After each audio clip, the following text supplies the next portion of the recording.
അപ്പൂട്ടാ ഇന്ന് അപ്പൂസിന്റെ ഒരു ചെറിയൊരു വിളവെടുപ്പ് വീഡിയോയാണ് കേട്ടോ ഇന്നത്തെ. ഇവിടെ ഓസ്ട്രേലിയയിൽ ഇപ്പോൾ വിന്റർ ആയതുകൊണ്ട് അധികം പച്ചക്കറികളൊന്നും ഞങ്ങളുടെ ഗാർഡനിൽ ഇപ്പോൾ ഇല്ല. ഇത് തണുപ്പ് തുടങ്ങുന്നതിന് തൊട്ട് മുന്നേ നട്ട കുറച്ച് റാഡിഷാണ്. അപ്പോൾ അതിന്റെ ഒരു ചെറിയ വിളവെടുപ്പാണ് ഇന്നത്തെ വീഡിയോ.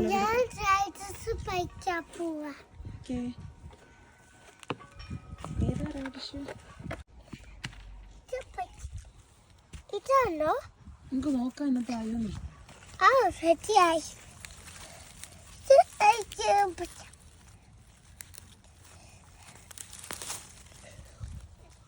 Wow! Small potato.